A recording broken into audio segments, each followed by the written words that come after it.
Another poem from my colleague Thomas Rhodes. We come in a variety of colors, shapes, and sizes.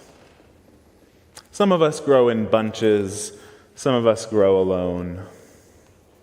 Some of us are cupped inward, and some of us spread ourselves wide. Some of us are old and dried and tougher than we appear. Some of us are still in bud.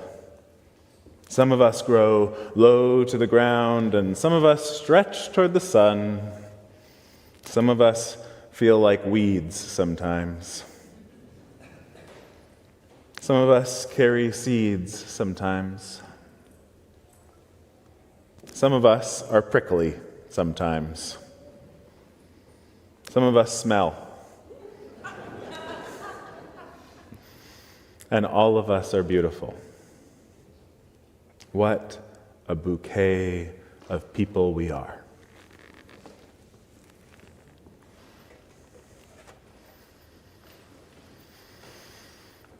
You know, you're really weird. Yes, you do. Some of you know. You are weird. Just for showing up here on a Sunday morning these days, that is a really weird thing to do. Or sitting at home watching this. What a bizarre idea. And then, you know, you ooze and you creak and you make other strange noises. I know you do. And you smell funny. And you do strange things. Probably there's a few strange things you do that you're not sure anybody else in the whole world does. You are weird. And isn't that great? But man, how much time we spend trying to fit in.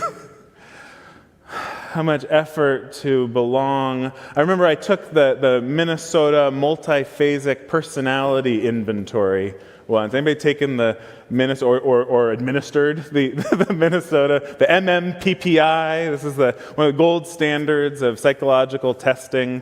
It's one of the tests that all Unitarian Universalist ministers, clergy of many traditions, take as part of a career assessment in order to be credentialed. And when I took it, you answer hundreds of questions, and then you get a little chart, the graph that shows your results in picture form. And mine, the psychologist working with me explained, was almost unusable because of the socially acceptable V. The chart had shown a V shape, and she called this the socially acceptable V. I had tried really hard throughout those questions to be socially acceptable. I was 22 years old, so I'd be very curious what would happen now. But I think a lot of us work at that project of fitting in and belonging. It's so core to being human, to feeling safe, to being a mammal, right? And yet, in the Minnesota Multiphasic Personality Inventory, to be normal is to be like the study group that was originally drafted to base the test on, which were a group of about 200, I think, young, white, married men and women in Minnesota in the 1930s and 40s. Boy, we really need to stop trying to be like the young white Minnesotans of the 1930s and 40s, don't we? So that was Chopik's idea, that instead of all trying to belong by conforming, that we would celebrate our diversity, that we would say every which way that you are weird is welcome here, and a community that need not think alike to love alike, that can open itself wide to the weirdness of humankind, That's the kind of community our world needs. That's the kind of community human beings need to grow strong and thrive in. There were people from all sorts of religious backgrounds coming to his church in Prague, and including many Jews. And so when the Nazis invaded Prague in 1938, they did find this church, this Unitarian church, led by this radical, free-loving minister, to be a threat to their project. He was arrested and sent to Dachau. And in 1942, they killed him after a trial in which the Nazi records show he was found to be too dangerous. His ideas, literally, this was the quote, his ideas of the worth and beauty of every human life were too dangerous to be allowed to live. His wife Maya had come to the United States just before the war started, planning to come back, and couldn't, of course. And so, not knowing her husband's fate, she still, here in the United States, spread that ritual of flower communion among us, and it spread like wildflowers. And all around, for over 100 years now, we Unitarians celebrate this ritual to affirm the core of our theology, the inherent worthiness and beauty of every life,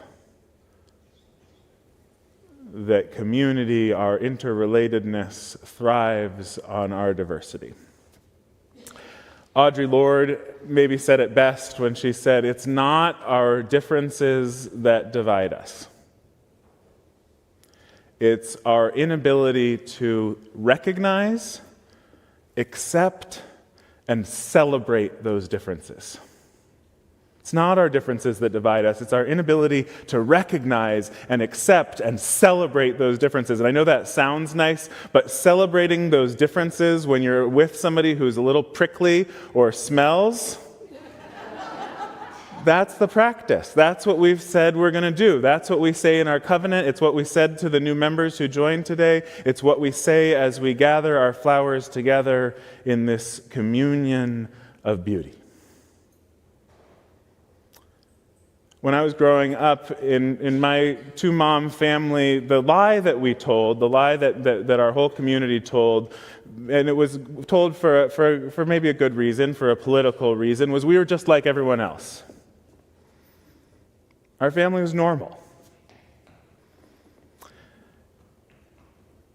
And yeah, we're just like everyone else in that we're weird.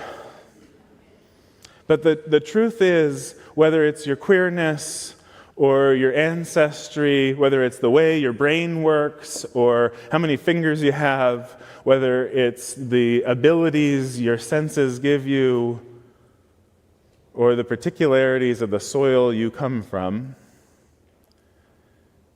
none of us are just like everyone else.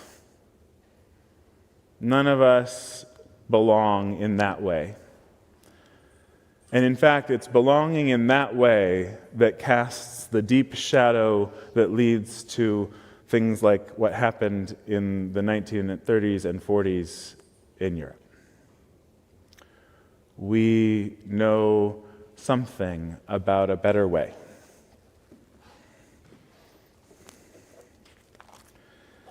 We're not like everyone else, and that's a good thing. It takes all kinds.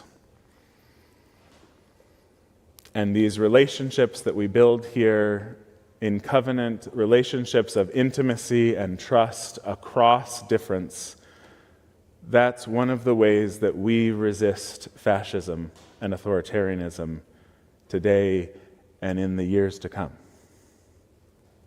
This is the blessing that Norbert Chopik would say over the flowers. I'm going to read his words, and then some music will play, and I invite you to come down. Maybe let's try coming down the center aisle and returning to the seats on the sides, unless you're really different today and need to go upstream. But that'll help us have a little bit of order.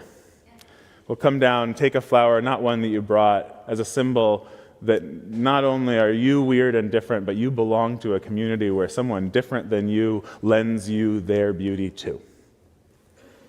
Infinite Spirit of life, we ask thy blessing on these, thy messengers of fellowship and love. May they remind us, amid diversities of knowledge and of gifts, to be one in desire and affection and devotion to thy holy will. May they also remind us of the value of comradeship, of doing and sharing alike. May we cherish friendship as one of thy most precious gifts.